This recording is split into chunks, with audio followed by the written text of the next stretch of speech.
Download aplikasi Tarbiyah Sunnah di handphone Anda. Tersedia di Google Play dan App Store. Innal hamdalillah nahmaduhu wa nasta'inuhu wa nastaghfiruh wa na'udzu billahi min syururi anfusina wa min sayyiati a'malina. Man yahdihillahu fala mudilla lahu wa man yudlil fala hadiya lahu. Wa asyhadu an la ilaha illallah wahdahu la syarika lahu wa asyhadu anna Muhammadan abduhu wa rasuluh, amma ba'd. Ayol ikhwah, kita kembali melanjutkan kajian kitab Mujmal Usul Aqidah Ahli Sunnah wal Jamaah. Pada pertemuan bulan lalu, kita sudah membahas tentang 3 macam tauhid. Yang pertama yaitu tauhid rububiyah. Yang kedua yaitu tauhid apa? Uluhiyah. Dan yang ketiga yaitu tauhid asma was sifat. Dan sudah kita sebutkan kemarin, dalil pembagian tauhid menjadi 3 ini adalah dalil istiqra. Apa itu dalil istiqra? Yaitu penelitian terhadap dalil-dalil yang berbicara tentang tauhid. Maka kita dapati ternyata tauhid dalam Al-Quran itu ada 3 macam tadi. Dan kemarin kita sudah sedikit menyebutkan tentang kaidah-kaidah seputar tauhid rububiyah. Sebetulnya banyak sekali ya yang berhubungan dengan tauhid rububiyah. Pada hari ini kita akan membahas tentang tauhidul uluhiyah. Tauhid uluhiyah ya akhi adalah merupakan tauhid yang dibawa oleh para nabi dan rasul. Tauhid uluhiyah adalah tujuan diciptakannya manusia dan jin. Allah Ta'ala berfirman, "Wa ma khalaqtul jinna wal insa illa liya'budun." Tidaklah aku menciptakan jin dan manusia kecuali agar mereka beribadah kepadaku saja. Artinya liyuwahhidun, agar mereka mentauhidkan aku. Tauhidul uluhiyah, akhwal Islam, adalah merupakan tauhid yang paling penting.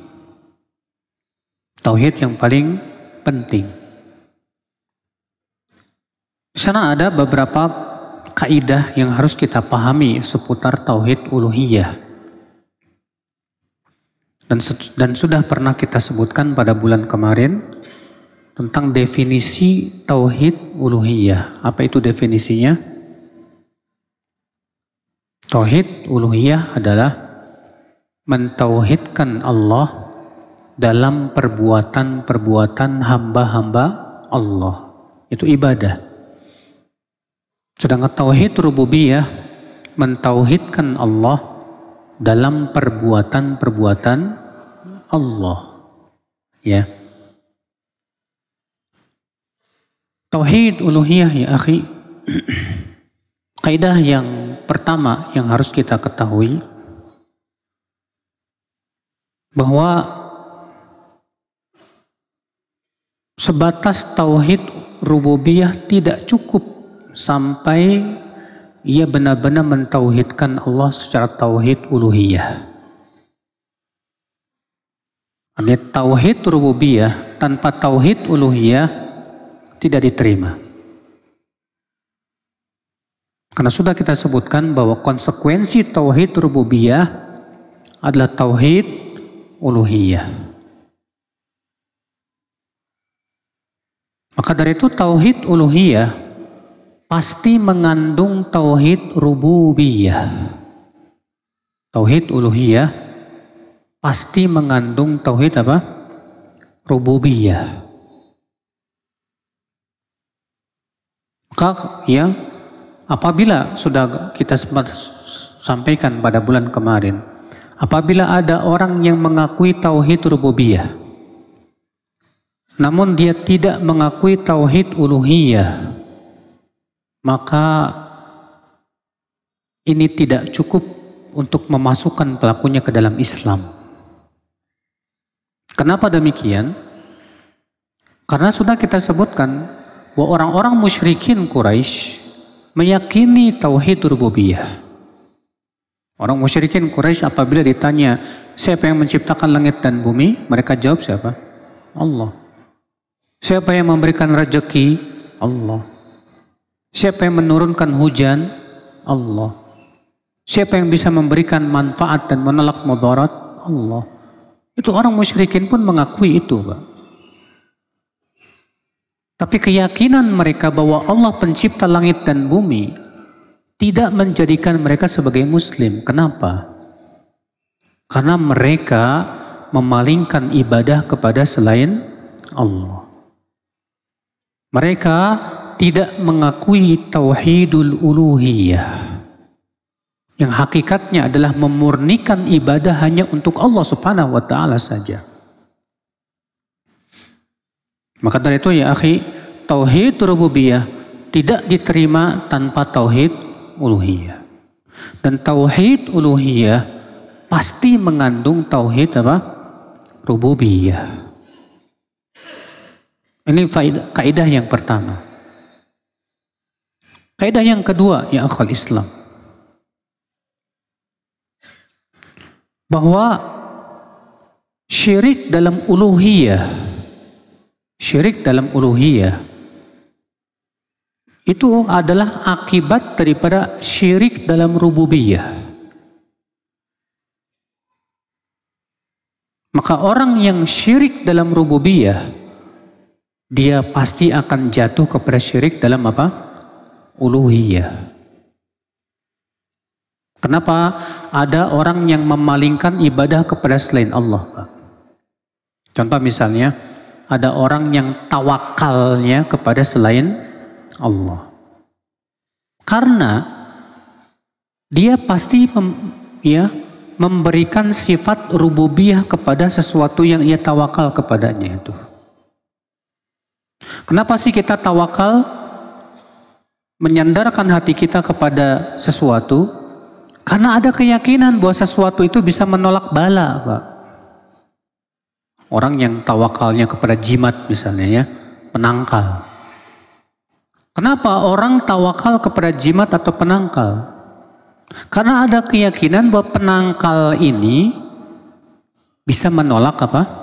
Bala. Dan menolak bala itu termasuk sifat rububiyah, Pak. Dan itu hanya milik Allah. Makanya orang yang syirik dalam uluhiyah, dia juga syirik dalam rububiyah. Orang yang berdoa kepada mayat, Pak. Kenapa dia berdoa kepada mayat? Karena dia punya keyakinan bahwa mayat bisa mengabulkan doa. Dan mengabulkan doa itu termasuk rububiyah. Termasuk apa? Rububiyah. Kenapa seseorang akhwal Islam memalingkan ibadah takut kepada selain Allah? Dia takut kepada sesuatu itu seperti takutnya kepada Allah. Karena dia punya keyakinan sesuatu ini bisa memberikan apa? Mudarat pada dirinya. Sedangkan memberi mudarat itu termasuk apa? Rububiyah. Iya, perbuatan Allah Subhanahu wa taala yang kemudian ya diberikan kepada selain Allah Subhanahu wa taala. Makanya akhwal Islam, syirik rububiyah selalu akan menyeret kepada syirik apa? Uluhiyah. Tapi syirik dalam uluhiyah terkadang tidak disertai dengan syirik rububiyah. Contoh, ada orang yang berdoa kepada, bertawakal kepada jimat. Tapi dia yakin bahwa yang bisa memberikan manfaat dan mudarat hanyalah siapa? Allah. Dia tidak meyakini jimat ini sebagai apa? Bisa menolak bala, tidak. Dia tidak meyakini bahwa jimat ini bisa memberikan apa? Mudarat, tidak. Tapi dia hanya sebatas menganggap ini sebagai sebab saja. Sebagai apa? Sebab saja. Tapi ini termasuk syirik tidak Pak? Syirik. Kenapa? Karena ini memalingkan ibadah kepada selain Allah Subhanahu wa Ta'ala. Ikhwatul Islam, saudaraku seiman. Iya. Ada orang yang berdoa kepada wali yang sudah meninggal. Tapi dia yakin yang mengabulkan doa itu siapa? Allah. Wali nggak bisa mengabulkan doa. Wali tidak bisa memberikan manfaat dan mudarat. Tapi kenapa dia berdoa kepada wali? Karena dia punya keyakinan bahwa wali bisa menyampaikan doa dia. Nih orang, dia kan sudah meninggal, dia punya keyakinan orang yang sudah mati masih bisa mendengar. Barangkali doa saya disampaikan ke Allah. Iya. Ikhwatul Islam, saudaraku seiman, azan ya Allah wa iyyakum. Nah ini ya akhi, kaidah yang kedua. Bahwa syirik rububiyah menimbulkan syirik dalam uluhiyah. Tapi syirik dalam uluhiyah terkadang tidak disertai dengan syirik apa? Dalam rububiyah. Kaidah yang ketiga ya akhal Islam. Bahwa syirik, bahwa tauhid uluhiyah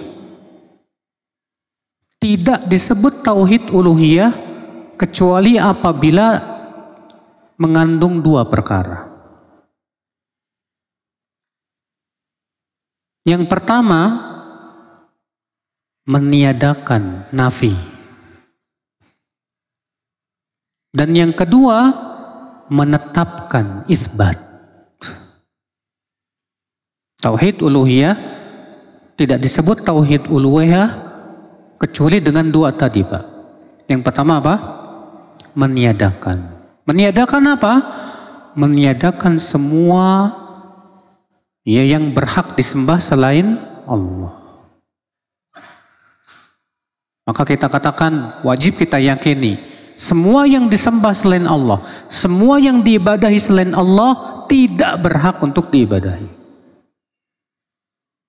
Malaikat tidak berhak diibadahi. Para nabi tidak boleh dan tidak berhak diberikan padanya apa? Ibadah. Para wali tidak berhak untuk diberikan padanya apa? Ibadah. Apalagi ya matahari, bebatuan, pohon-pohon. Semua ini tidak berhak diibadahi. Ini namanya nafi, Pak. Ya, meniadakan. Yang kedua, isbat, menetapkan bahwa Allah satu-satunya zat yang berhak disembah, diibadahi. Allah satu-satunya zat yang berhak apa? Diibadahi. Selain Allah tidak berhak. Maka siapa yang nafi saja, meniadakan saja, ateis. Dan siapa yang menetapkan tanpa meniadakan, musyrik. Orang yang menetapkan Allah yang berhak disembah, tapi tidak meniadakan selain Allah. Alias mengakui bahwa yang selain Allah pun berhak diibadahi. Kita katakan ini bukan tauhid, Pak. Ini bukan tauhid uluhiyah. Tapi itu hakikatnya syirik, bahkan syirik besar. Disebut tauhid uluhiyah kalau mengandung dua perkara tadi. Yang pertama tadi apa? Nafi, meniadakan. Yang kedua apa? Isbat, menetapkan. Ya. Ini kaidah yang keberapa? Yang ketiga, saudaraku sekalian. Kaidah yang keempat ya akhal Islam, saudaraku seiman. bahwa meniadakan semua yang disembah selain Allah mengharuskan kita untuk kufur kepada semua yang disembah selain Allah. Mengharuskan kepada kufur kepada yang disembah selain Allah. Dalilnya mana? Firman Allah, "Wa may yakfur bit-taghut wa yu'min billah faqad istamsaka bil urwatil wuthqa." Siapa yang kafir kepada tagut, siapa sih tagut itu, Pak? Tagut itu semua yang disembah selain Allah. Siapa yang kafir kepada tagut dan beriman kepada Allah, maka sungguh ia telah berpegang kepada tali yang kuat. Di situ Allah menyebutkan kafir kepada tagut. Berarti ketika kita meniadakan semua sesembahan selain Allah itu wajib disertai dengan kafir kepada semua yang disembah selain Allah. Bagaimana bentuk kafirnya, Pak? Bentuk kafirnya kita yang pertama, benci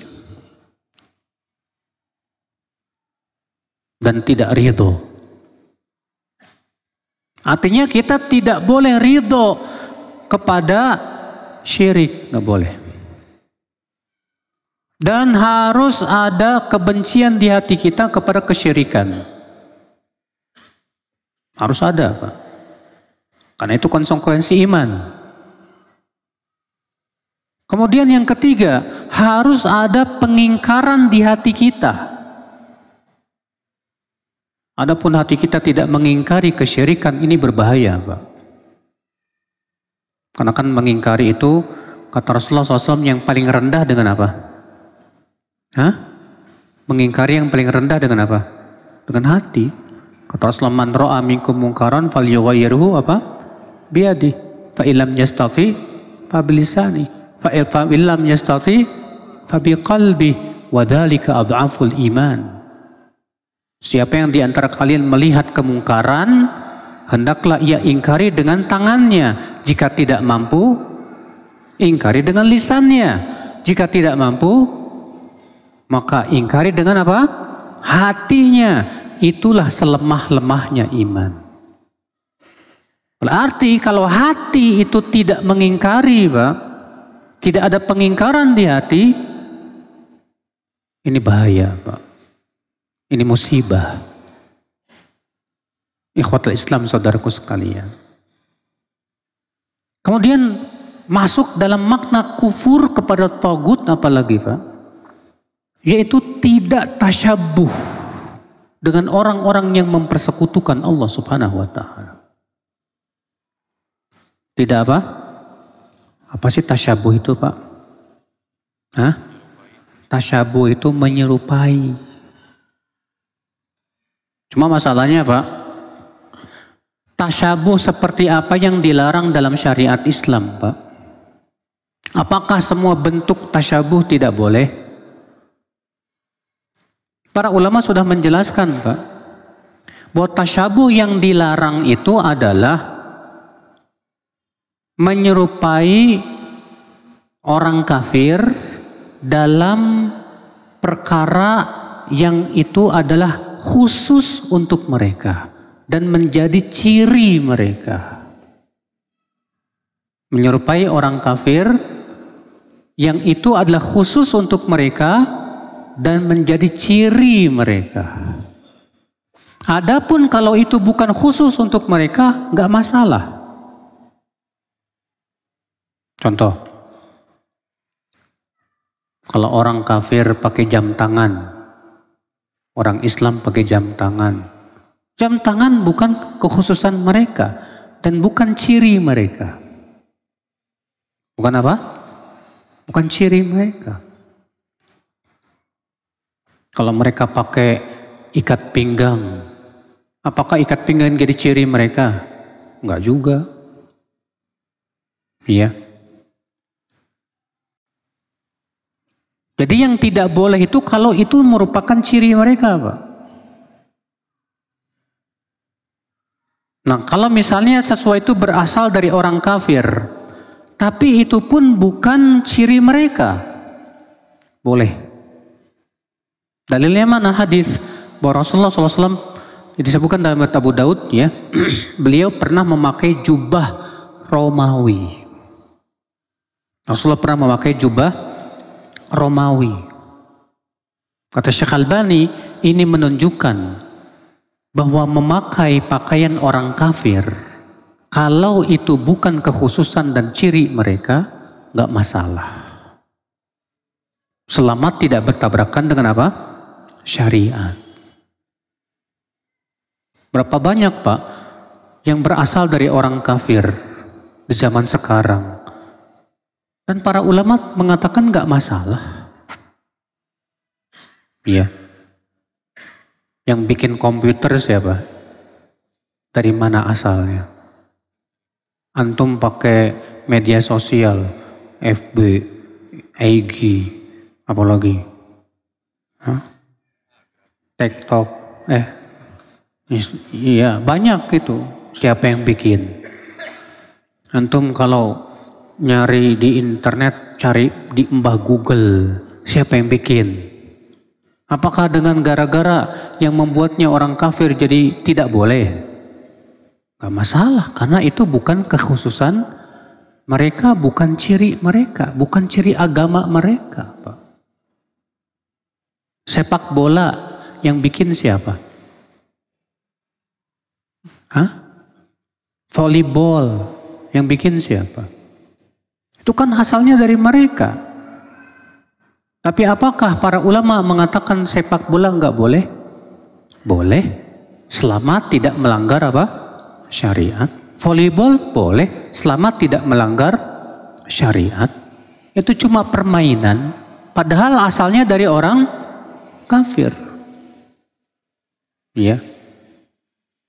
Kamu jangan main bola. Kenapa? Itu orang-orang kafir pada main bola. Kita katakan main bola ciri mereka bukan.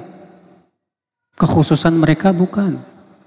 Itu permainan. Dan permainan itu berhubungan dengan urusan dunia. Pada asalnya apa? Mubah. Kalau ada orang kafir main petak umpet misalnya Pak. Apa jadi kita nggak boleh melakukannya? Disebut tasyabuh? Ya enggak lah Pak. Kalau ada orang kafir main patung-patungan misalnya, ya manikin, apakah itu jadi tidak boleh kita lakukan? Ya enggak, itu kan cuma permainan, bukan ciri mereka sama sekali. Dan mereka tidak menjadikan itu sebagai ciri mereka, sama sekali tidak. Dipahami baik-baik Pak, kapan disebut apa? Tasyabuh. Maka dari itu dilarang ya, kalau kita memakai pakaian, di pakaian itu ada simbol-simbol kesyirikan, tidak boleh. Seperti misalnya di pakaian kita ada nama dewa yang disembah selain Allah Subhanahu wa Ta'ala. Gak boleh Pak. Kenapa? Karena ini konsekuensi tauhid. Konsekuensi dari la ilaha illallah. Ikhwatul Islam, saudaraku seiman, azani Allah wa iyyakum. Iya. Kaidah selanjutnya daripada tauhid uluhiyah, ikhwatul Islam, saudaraku seiman,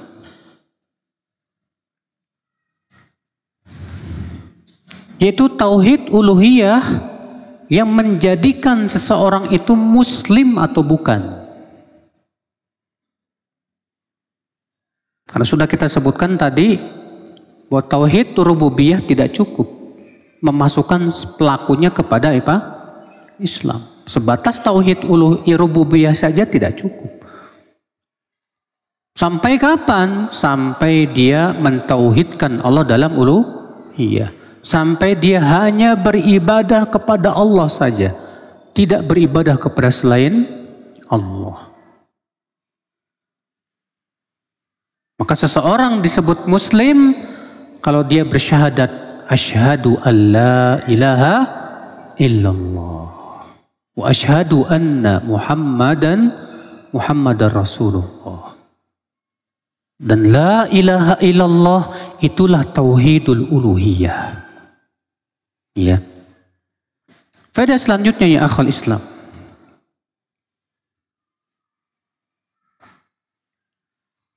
Sarful ibadah li ghairillah syirkun.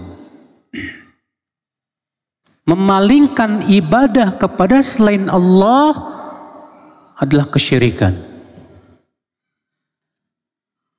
Karena ibadah itu hanya untuk Allah saja, Pak. Haqqun sirfun lillah. Murni untuk Allah. Tidak untuk selain Allah subhanahu wa ta'ala. Maka siapa yang memalingkan ibadah kepada selain Allah ya akhi, maka ia telah berbuat syirik. Dia sudah melakukan apa? Kesyirikan. Seperti orang yang beribadah, berdoa kepada mayat, tawakal kepada jimat. Demikian pula istighotsah ya kepada wali yang sudah meninggal dunia dan yang lainnya. Ini semua memalingkan ibadah kepada selain Allah subhanahu wa ta'ala. Ya. Saudaraku seiman. Kemudian kaidah selanjutnya ya akhal Islam.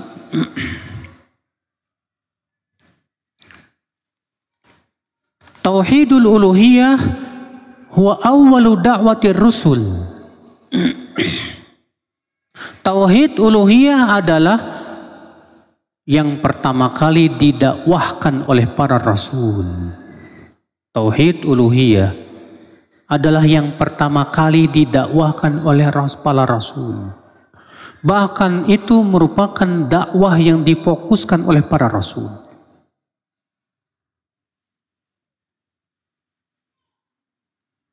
Allah berfirman, "Wa ma arsalna mir rasulin illa nuhi ilaihi annahu la ilaha illa ana fa'budun." Tidaklah kami utus seorang rasul pun kecuali kami wahyukan kepadanya bahwasanya tidak ada ilah yang berhak disembah kecuali aku, maka sembahlah aku saja. Ikhwatal Islam. Allah juga berfirman, "Walaqad ba'atsna fi kulli ummatin rasula an i'budullah wajtanibut taghut." Sungguh kami telah mengutus pada setiap umat itu seorang rasul. Maka rasul itu berkata, "An i'budullah wajtanibut taghut." Beribadahlah kalian kepada Allah saja dan jauhi para taghut. Ini dakwah para nabi dan rasul. Dan itulah yang pertama kali mereka sampaikan. Tidak ada rasul, nabi yang membuka dakwahnya dengan politik, nggak ada. Tidak ada rasul, nabi yang membuka dakwahnya dengan apa? Mengingkari kemaksiatan dulu. Enggak. Makanya Aisyah mengatakan apa? Adalah ayat-ayat Al-Quran yang pertama kali turun tentang surga dan neraka. Kalaulah yang pertama kali turun, kata Aisyah, jangan berzina, niscaya kami tidak akan meninggalkan perzinahan.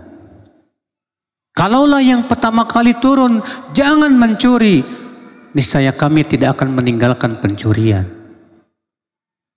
Karena kan ketika Rasulullah SAW diutus ke Mekah, Pak, orang-orang musyrikin Quraisy itu kan, Masya Allah ya, mereka pertama berbuat syirik. Mereka berbuat bid'ah dalam agama. Mereka mengubah-ubah cara haji. Mereka juga berbuat maksiat. Makan riba, berzina, minum arak, membunuh. Itu biasa buat mereka. Ketika Rasulullah SAW diutus kepada mereka, apakah yang pertama kali beliau dakwahkan, beliau buka, jangan berzina? Ternyata tidak. Apakah yang dibuka oleh Rasulullah SAW ketika berdakwah, jangan mencuri? Ternyata tidak.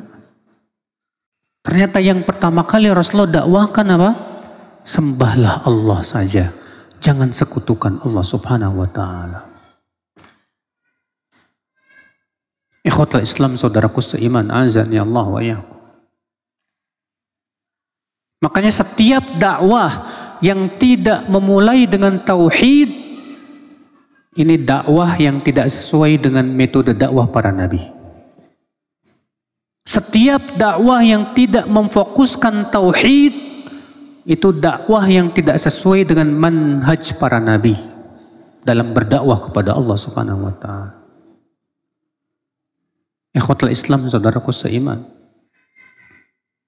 Maka penting, akhi, ya, untuk kita mulai dakwah itu dari tauhid, Pak. Kita buka dakwah itu dari tauhid, memahamkan manusia tentang hakikat hak-hak Allah. Siapa Allah subhanahu wa ta'ala. Kemudian akhwal Islam, kaidah selanjutnya,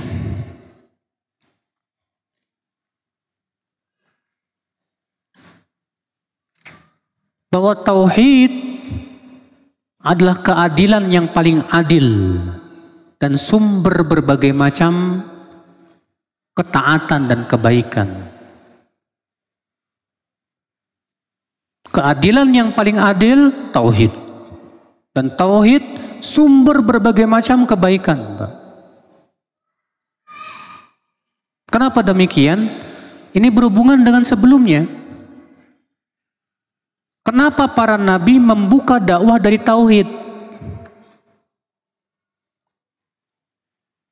Karena kalau orang belum mengenal Allah dan belum mentauhidkan Allah, tidak akan tumbuh jiwa sami'na wa ata'na. Jiwa taslimnya nggak tumbuh, Mas.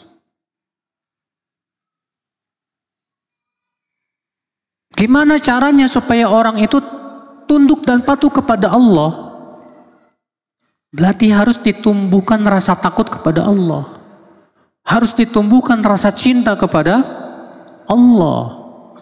Harus ditumbuhkan rasa berharap kepada Allah subhanahu wa ta'ala.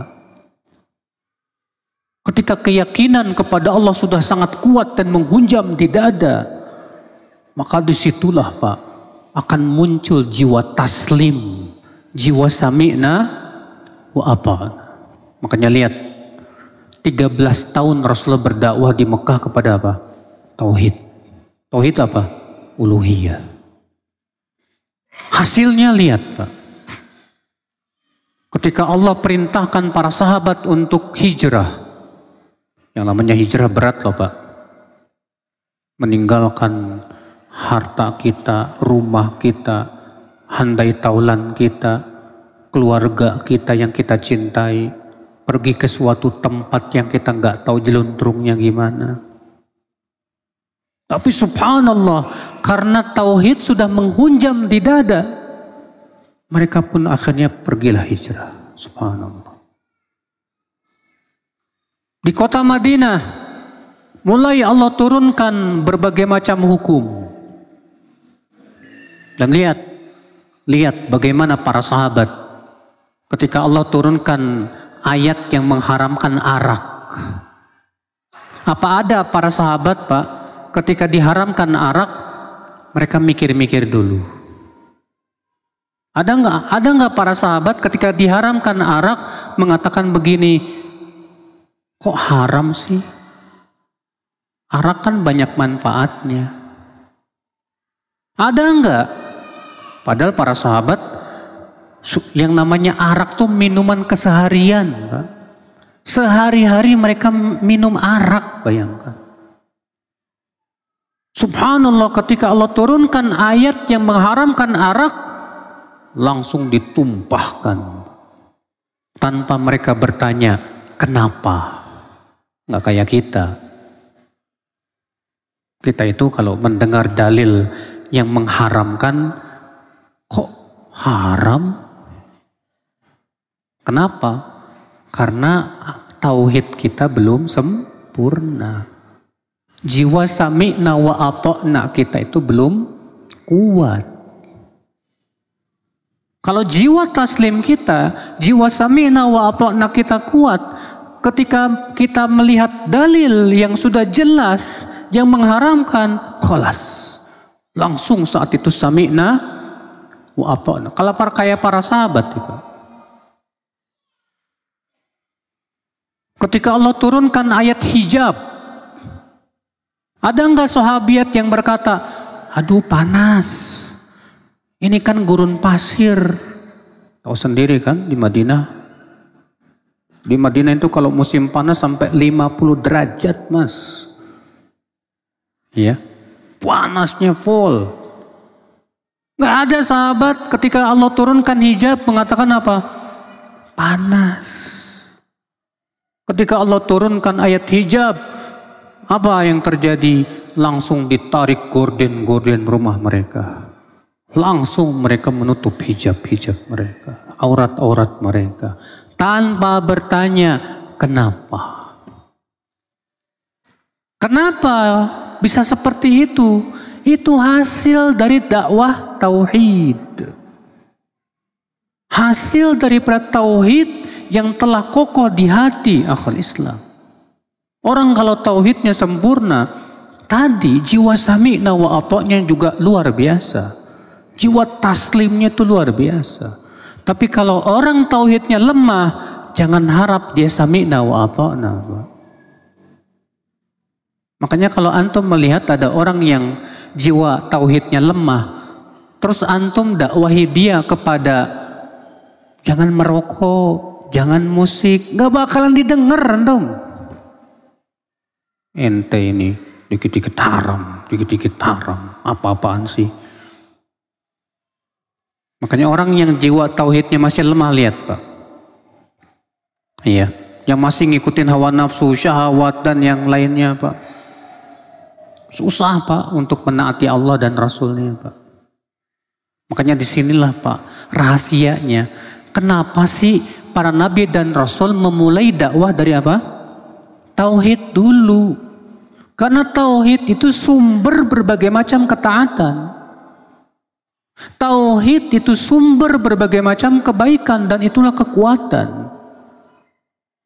Ketika keyakinan dia kepada Allah kuat, rasa takutnya kepada Allah kuat, rasa cintanya kepada Allah kuat. Kan ini semua masuk dalam tauhid apa?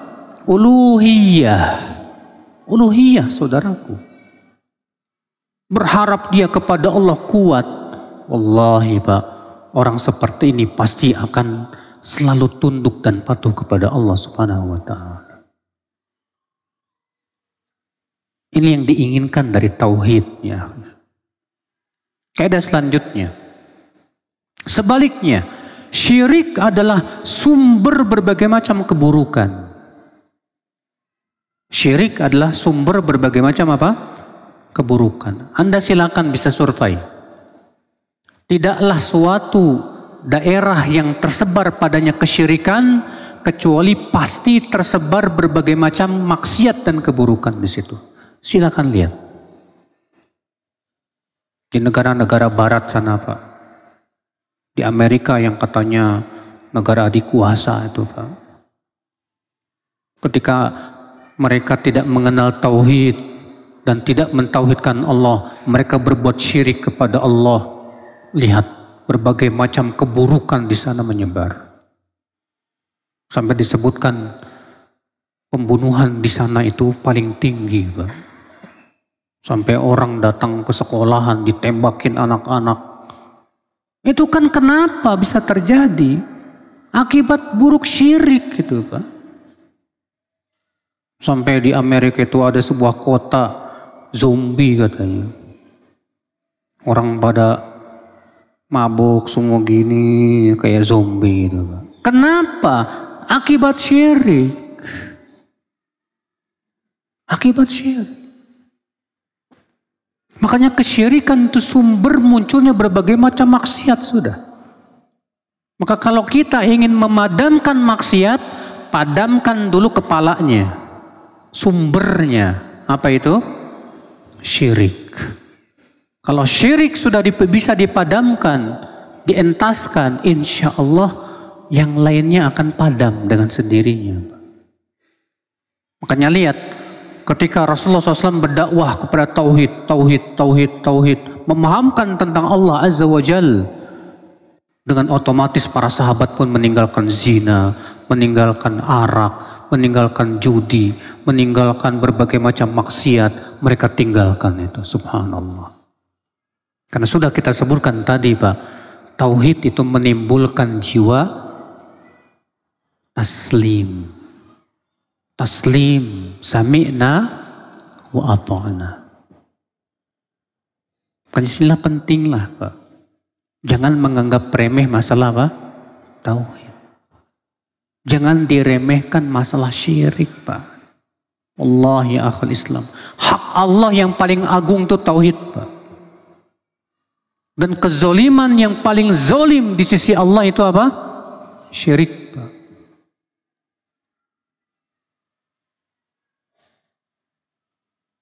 Ikhwatul Islam, saudaraku seiman, azani Allah wa iyyakum.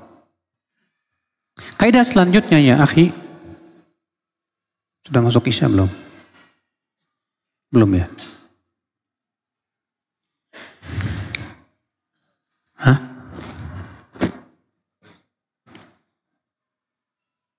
Hah? 2 menit lagi?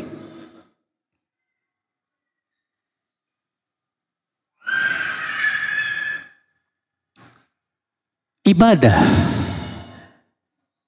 Karena itu adalah hak Allah dan hanya untuk Allah, maka wajib beribadah kepada Allah sesuai dengan syariat Rasulullah sallallahu alaihi wasallam. Maka setiap ibadah yang tidak sesuai dengan syariat Rasulullah, maka ibadah itu tertolak. Tidak diterima oleh Allah subhanahu wa ta'ala. Iya. Jadi ingat akhi, ibadah hak siapa? Allah. Yang berhak diibadahi siapa? Allah. Dan Allah ingin diibadahi sesuai dengan yang Allah cintai dan ridai. Yang Allah cintai dan ridai yaitu yang diajarkan kepada Rasulullah sallallahu alaihi wasallam. Maka siapa yang beribadah kepada Allah tapi tidak sesuai dengan syariat Rasulullah, maka ibadah ini tidak diterima oleh Allah. Makanya ya akhi, kita beribadah kepada Allah itu Pak, tidak boleh disesuaikan dengan apa? Dengan selera kita. Nggak bisa ya. Kita beribadah kepada Allah subhanahu wa ta'ala itu ya harus sesuai dengan syariat Rasulullah sallallahu alaihi wasallam. Dalilnya mana? Surat Asy-Syura ayat 21. Allah Ta'ala berfirman, Am lahum syuraka'u syara'u lahum minad dini ma lam ya'dzam bihillah. Sudah masuk Isya, insyaallah kita lanjutkan setelah salat Isya. Wabillahi taufik. Assalamualaikum warahmatullahi wabarakatuh. Alhamdulillah wassalatu wassalamu ala Rasulillah nabiyina Muhammadin wa ala alihi wa sahbihi wa man walah. Wa asyhadu an la ilaha illallah wahdahu la syarikalah wa asyhadu anna Muhammadan abduhu wa rasuluh.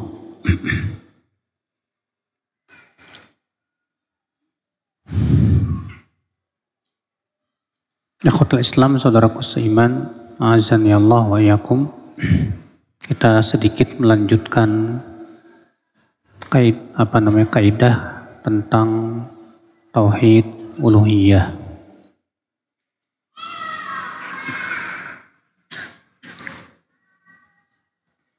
Kaidah selanjutnya akhi, syirik terbagi menjadi 2. Syirik besar dan syirik apa? Kecil.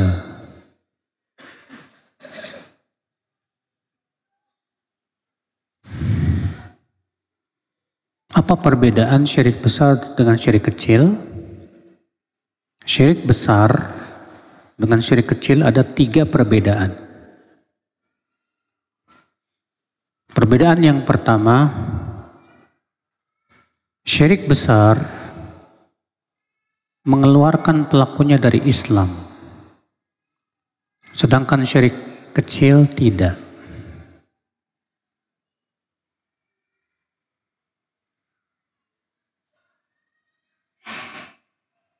Syirik besar membatalkan seluruh amal.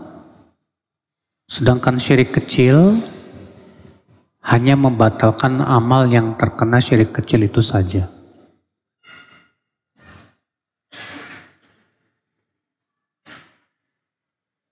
Yang ketiga, syirik besar menyebabkan pelakunya kekal dalam api neraka. Sedangkan syirik kecil tidak.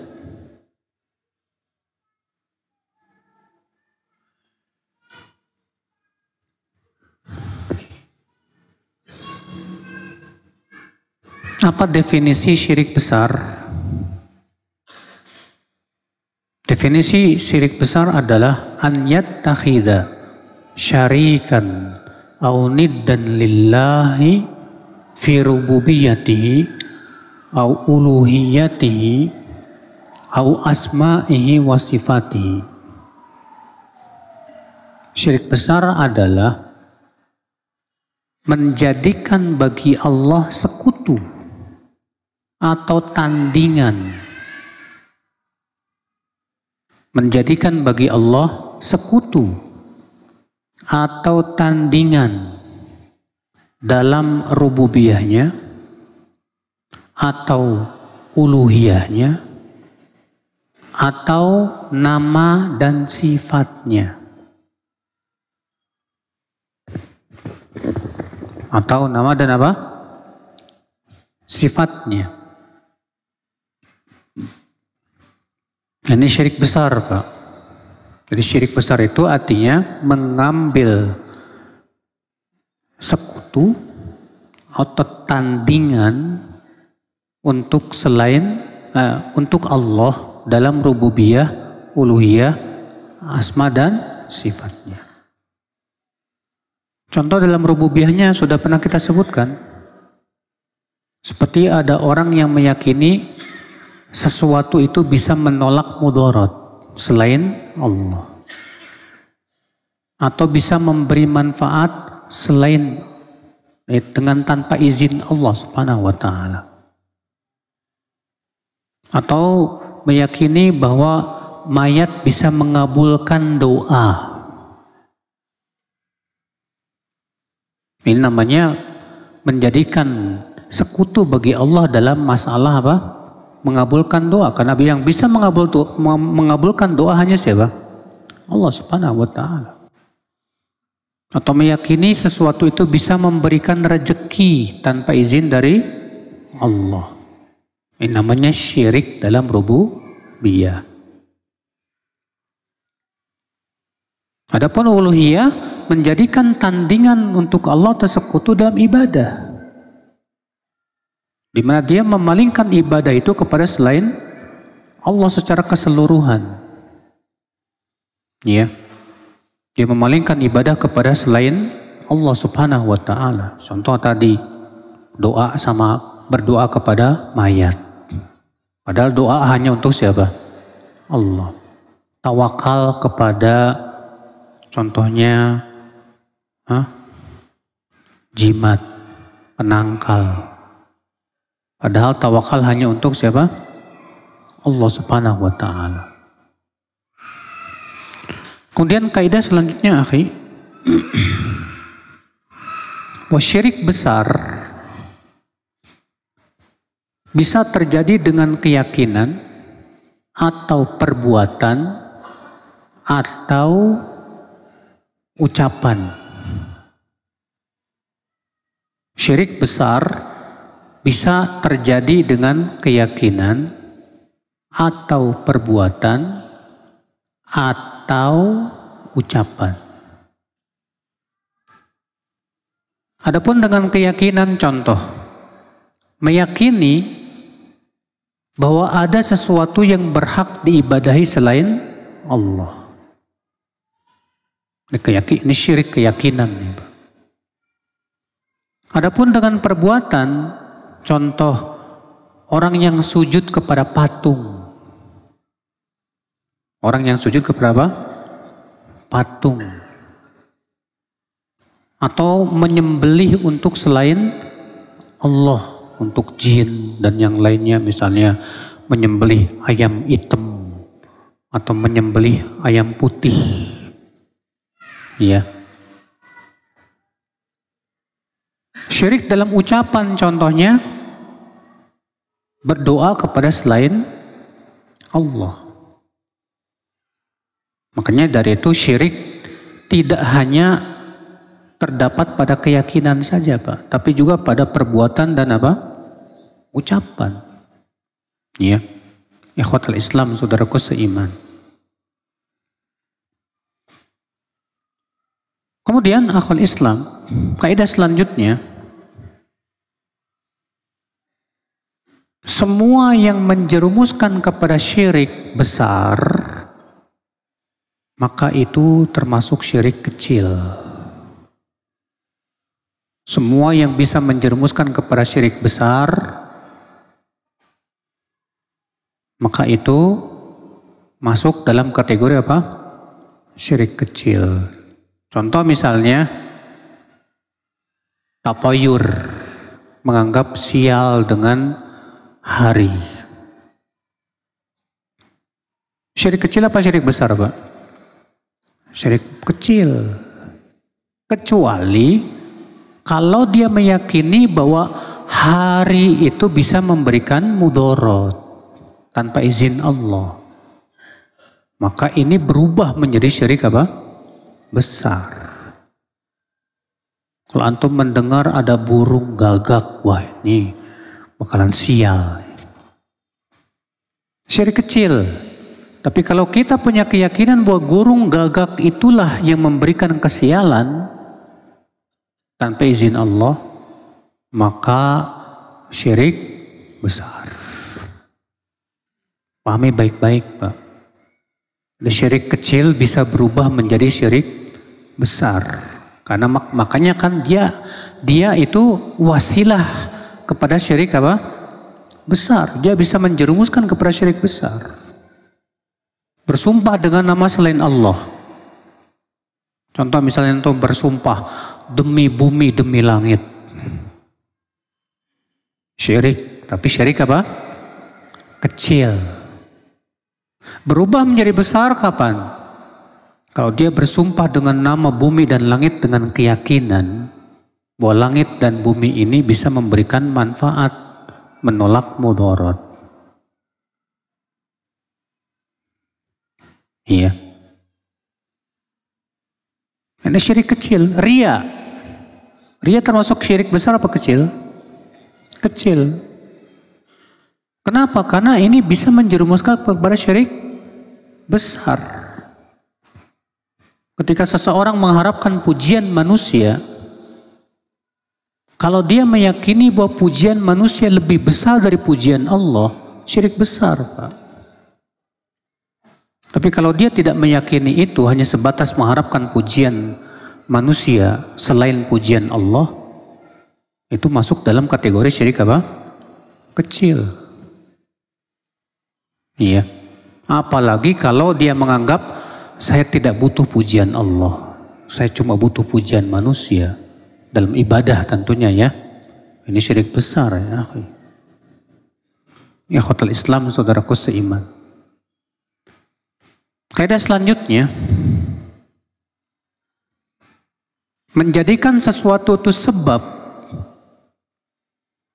tanpa ditunjukkan oleh dalil, itu termasuk syirik kecil. Menjadikan sesuatu itu sebab tanpa ada dalil, itu bisa masuk dalam apa? Syirik kecil.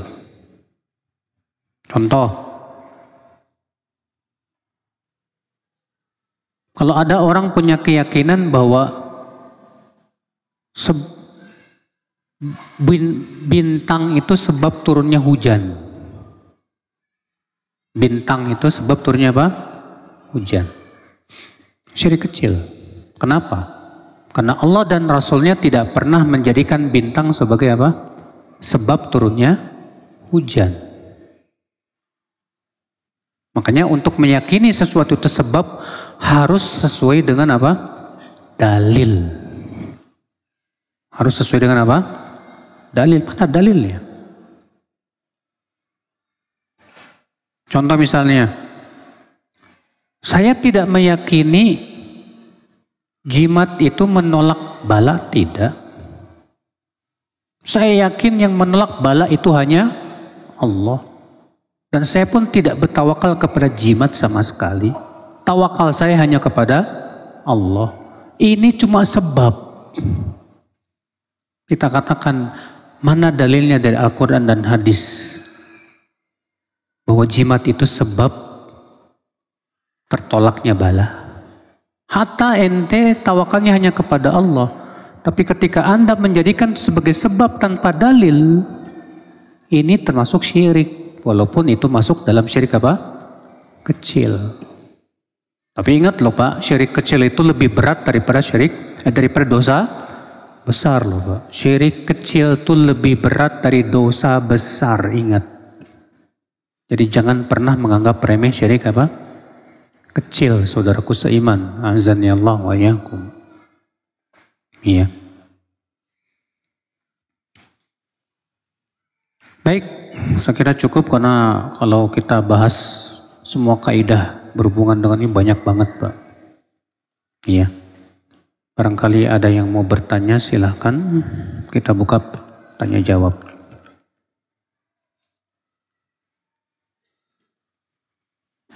Adakah rincian cara menumbuhkan rasa cinta, takut, dan harap kepada Allah?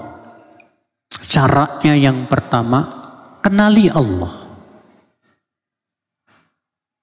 Semakin kita mengenal Allah dari nama-namanya, sifat-sifatnya, itu akan menumbuhkan rasa cinta kepada Allah Subhanahu wa Ta'ala. Yang kedua, banyak taqarrub kepada Allah. Semakin kita mendekatkan diri kepada Allah, semakin muncul cinta kita kepada Allah. Takut dan berharap kita kepada Allah Subhanahu wa Ta'ala semakin muncul. Yang ketiga, mentadaburi Al-Quran. Dan tadabur Al-Quran itu sumber utama munculnya cinta kita kepada Allah. Takut dan berharap kepada Allah. Itu sesuatu yang paling besar ya, yang bisa memunculkan rasa takut, berharap dan cinta kepada Allah itu mentadaburi Al-Quran.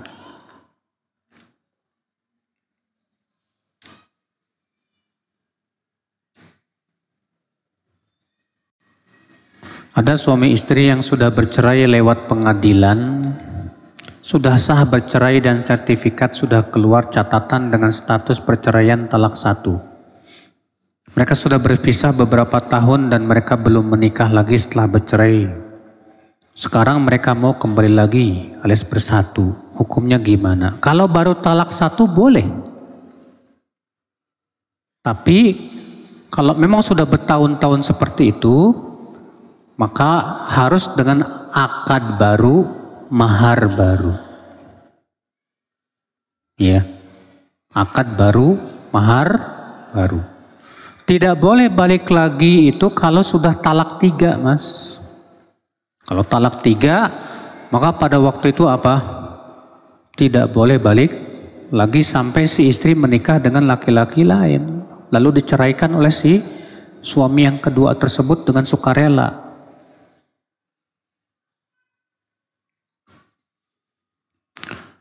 Jika permainan itu mubah, lalu bagaimana hukumnya bermain dadu? Ada sebagian mengatakan tidak boleh dan bermain kartu tanpa pakai uang, bagaimana hukumnya Ustadz? Akhi, permainan itu pada asalnya mubah, kecuali kalau bisa menjurus kepada keharaman. Kalau itu bisa menjerumuskan kepada yang haram, maka wasilah kepada yang haram jadi haram. Main dadu itu wasilah kepada judi. Pertama-tama main dadu dulu Pak. Setelah paham cara mainnya, iseng-iseng pakai duit. Ini menjurus Pak. Walaupun tidak semua yang menjerumuskan itu bisa kita hukumi haram. Tapi kita melihat kepada kemungkinan besar menjerumuskan kepada yang haram atau tidak. Kalau kemungkinan besar menjerumuskan kepada yang haram dan memang sudah menjadi kebiasaan bahwa itu biasanya menjurus kepada yang haram, nggak boleh.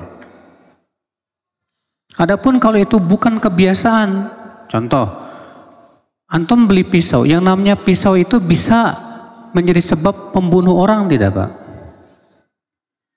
Apakah berarti beli pisau jadi haram? Ya tidak. Karena itu bukan kebiasaan.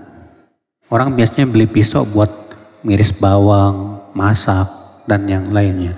Tapi kalau dia membeli pisau dengan niat membunuh orang, baru jadi apa? Haram. Iya. Pahami itu baik-baik kaidah tersebut, akhi.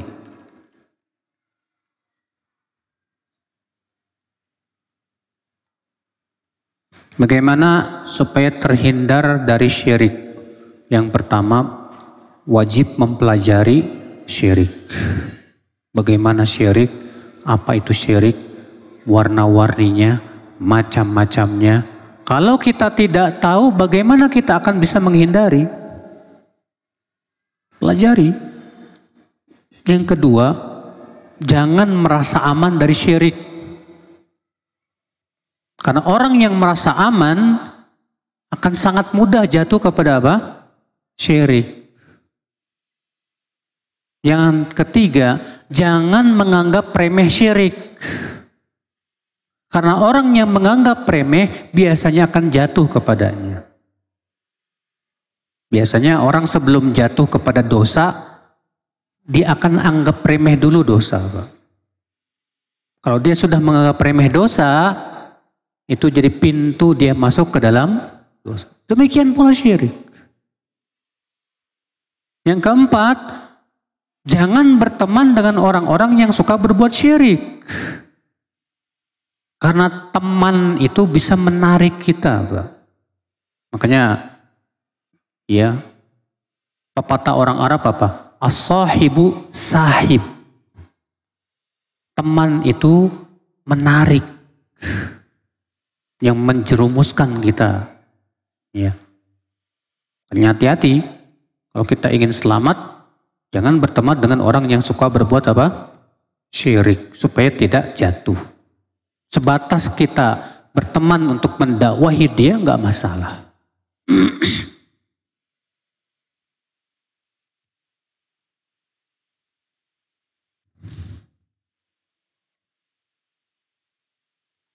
Jika kita was-was tentang kesehatan kita, apakah berarti ada masalah dengan tauhid?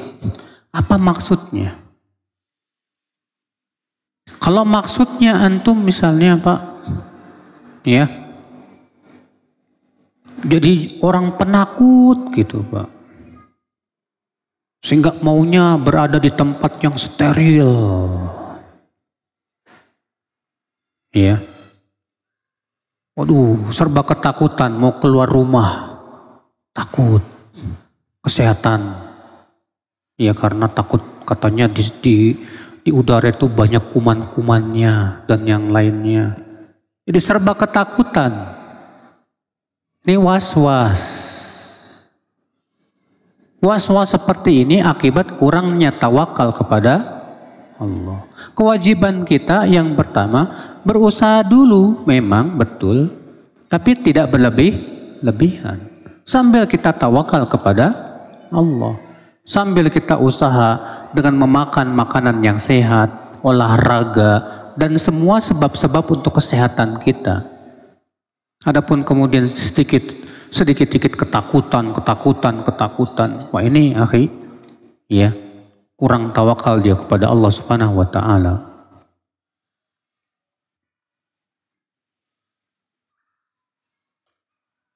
Ketika hati ini sedang goyah, dan berprasangka baik kepada Allah dikarenakan urusan yang tak kunjung beres. Padahal selama ini selain tawakal dan yakin bahwa Allah selalu memberikan yang terbaik untuk hambanya. Kalau masih berprasangka baik sama Allah, tauhidnya masih aman, Pak. Tapi kalau sudah sampai kepada prasangka buruk sama Allah, nah ini mulai masuk dalam kategori dosa besar. Tauhidnya ya berkurang kesempurnaannya, ya. Seakan-akan dia kurang percaya kalau Allah itu maha adil. Seakan-akan dia kurang percaya bahwa musibah yang Allah berikan itu untuk kebaikan dirinya. Ya.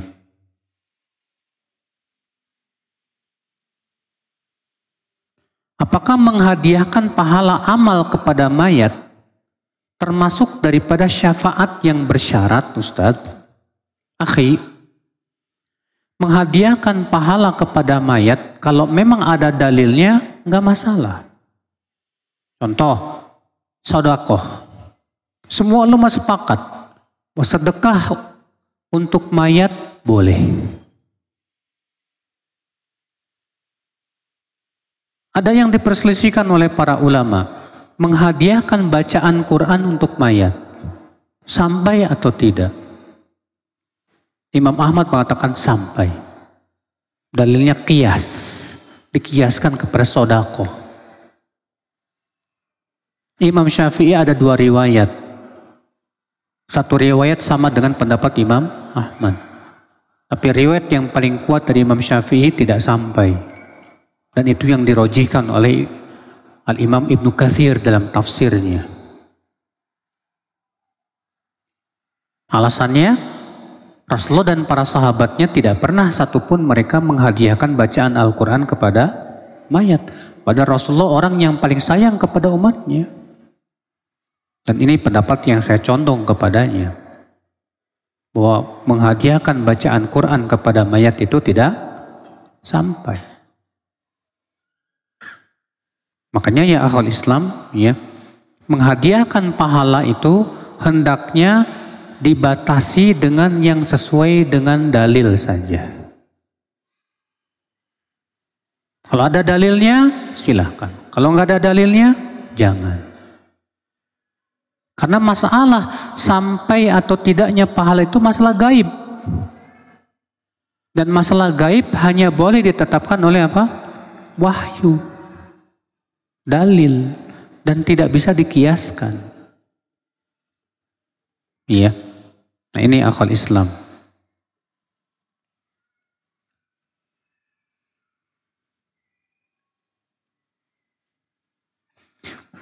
Untuk menghilangkan was-was keberadaan Allah itu bagaimana ya Ustaz? Akhi,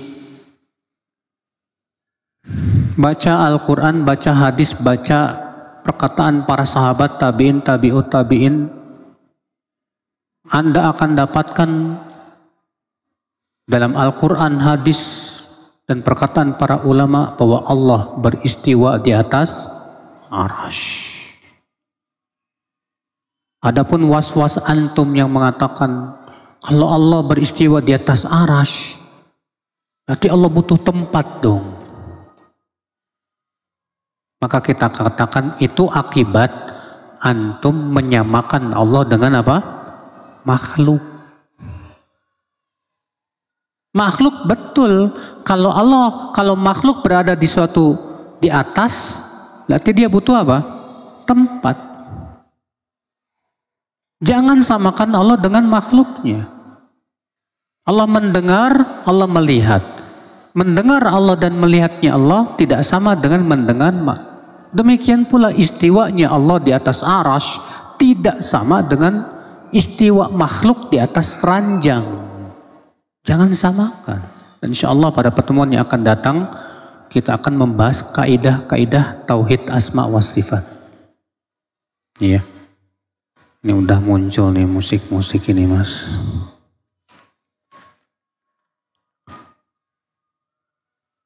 Apakah termasuk syirik orang yang tawakal dengan usahanya? Iya. Di mana dia menyandarkan hati kepada usahanya, bukan kepada Allah. Syirik itu, Pak. Makanya kata para ulama, tawakal itu ada 2 rukun. Rukun yang pertama menyandarkan hati kepada Allah, yang kedua usaha. Maka siapa yang bersandar kepada Allah tapi tidak usaha, pemalas namanya. Dan siapa yang berusaha tapi menyandarkan hatinya bukan kepada Allah tapi kepada skill dan kemampuannya, maka dia syirik. Itu termasuk syirik, Pak. Iya.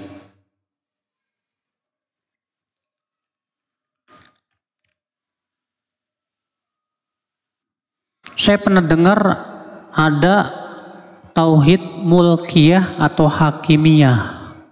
Ini yang bikin orang khawarij, Mas. Kaum takfiri. Makanya Syekh Utsaimin rahimahullah mengatakan apa? Yushammu minhu raihatun natin. Ya. Tercium darinya bau busuk. Karena mereka kaum khawarij, kaum takfiri mengadakan tauhid hakimiyah, tauhid untuk mengkafirkan setiap orang yang tidak berhukum dan hukum Allah. Karena mereka punya keyakinan semua hakim yang berhukum dan hukum selain Allah kafir secara mutlak sudah. Dan itulah keyakinan khawarij. Kalau Ahlussunnah wal Jamaah tidak. Ahlussunnah memberikan perincian. Kapan sampai kepada derajat kafir, kapan belum sampai kepada derajat apa? Kafir. Karena orang yang berbuat maksiat pun ada makna berhukum kepada hukum selain Allah. Anda yang makan riba, riba bukan hukum Allah. Anda yang berzina, zina bukan hukum Allah. Maka kalau secara mutlak setiap yang tidak berhukum dengan hukum Allah kafir, maka konsekuensinya setiap pelaku maksiat pun kafir. Dan itulah keyakinan khawarij. Iya. Di tauhid hakimiyah tidak ada.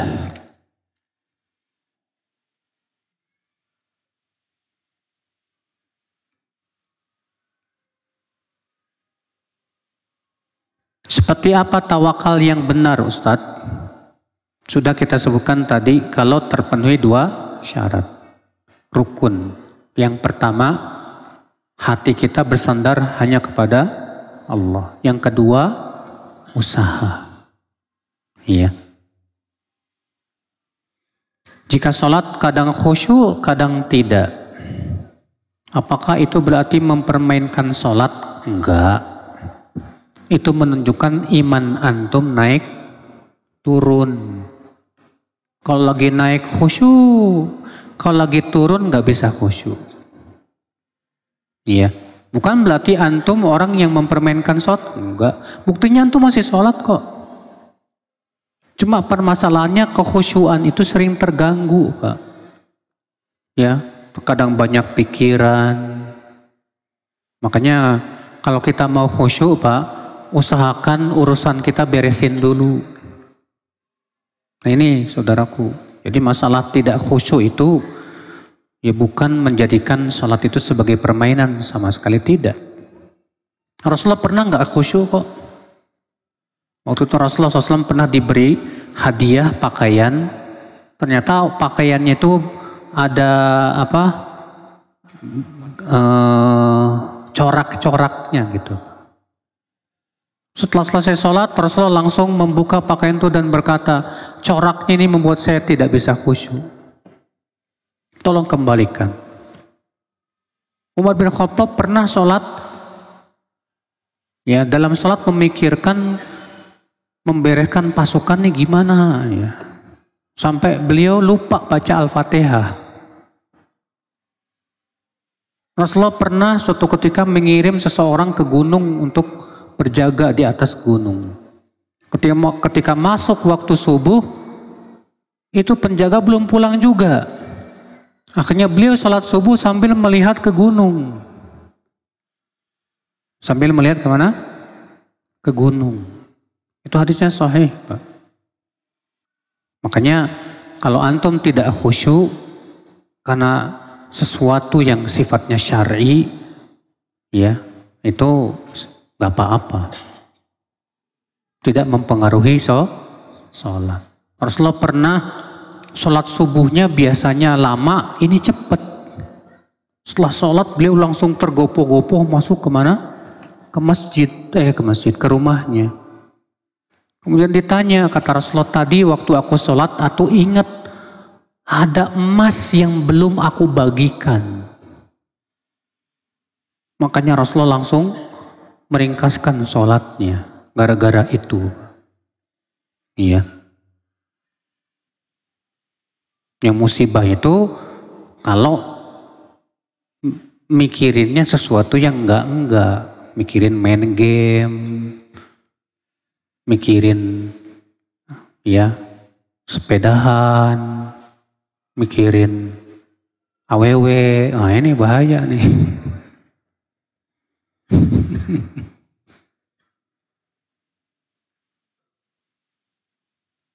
Tetangga anak wafat mendadak, banyak yang percaya bahwa beliau korban tumbal, arwahnya diculik sama jin. Gak bener Pak. Rasulullah mengabarkan di antara tanda hari kiamat banyaknya wafat mendadak. Kata Rasulullah begitu. Iya. Tapi juga ada hadis Rasulullah berlindung kepada Allah dari wafat mendadak. Ada hadisnya.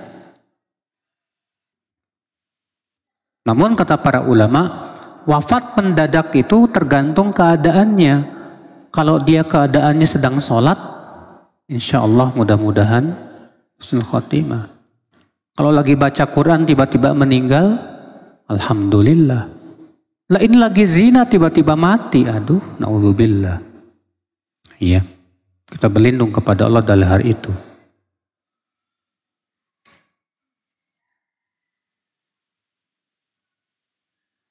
Merayakan ulang tahun kita termasuk tasyabuh enggak? Yang saya tahu dari perkataan para ulama, iya. Karena ulang tahun itu bukan dari Islam. Asalnya dari orang Nasrani. Dan juga tidak ada satupun Rasulullah dan para sahabatnya merayakan apa? Ulang tahun dirinya. Tidak pula para ulama. Ya, tidak ada. Allahu a'lam.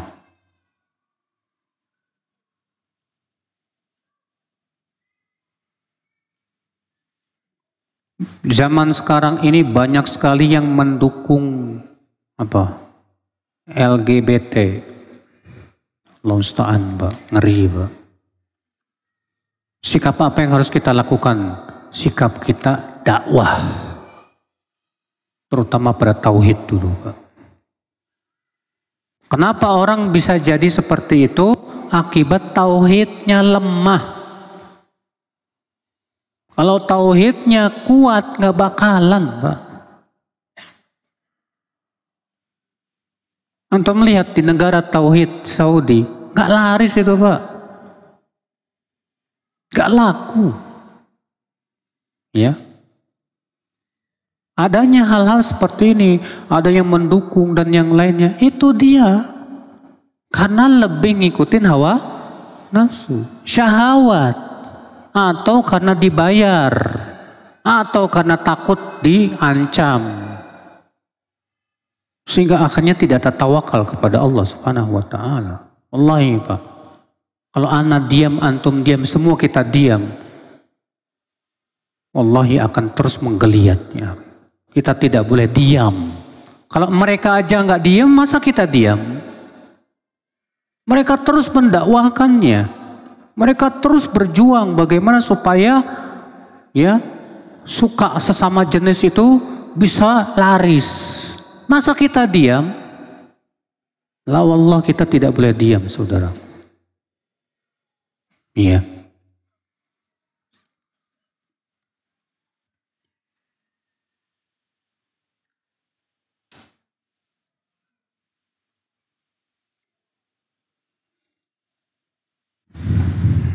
Jika seseorang diberi izin untuk mengurus sebidang tanah atau kebun, tapi kemudian orang tersebut mengizinkan saudara-saudaranya untuk dimakamkan di atas tanah tersebut, tanpa terlebih dahulu meminta izin ahli waris. Padahal ahli warisnya masih hidup, bagaimana hukumnya?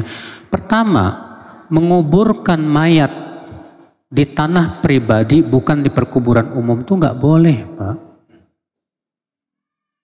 Tidak boleh, kecuali kalau memang tanah tersebut diperuntukkan untuk perkuburan. Iya. Adapun kemudian menguburkan di tanah pribadi, apalagi itu milik ahli waris, itu kan punya orang. Wajib izin dulu dong. Ya. Maka kalau ahli waris tahu ternyata dikuburkan di situ kuburan, mereka punya hak untuk membongkar kuburan itu dan memindahkannya ke perkuburan umum. Ya.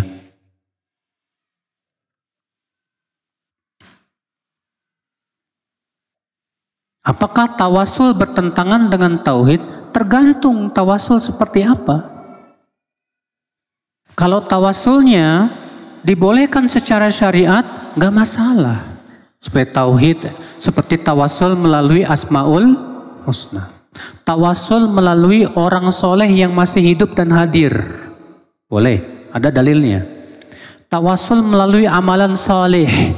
Boleh, nggak masalah. Yang diingkari oleh para ulama itu tawasul melalui apa? Jah, kedudukan seseorang. Adapun hadis tawassalu bijahi fa inna jahi indallahi azim. Tawasullah dengan kedudukanku, karena kedudukanku di sisi Allah itu agung, itu hadis palsu. Ikhwatal Islam. Apalagi tawasul kepada mayat yang sudah meninggal dunia. Mayat tidak bisa memberikan manfaat dan mudarat. Mayat tidak bisa menyampaikan doa kepada Allah. Mayat tidak bisa memberikan syafaat kecuali dengan izin Allah subhanahu wa ta'ala. Dari mana Anda tahu bahwa si mayat ini sudah diberikan izin? Ya. Nanti di hari kiamat baru Allah akan memberikan izin kepada siapa yang Allah kehendaki untuk memberikan apa? Syafaat. Karena syafaat itu hanya milik Allah saja.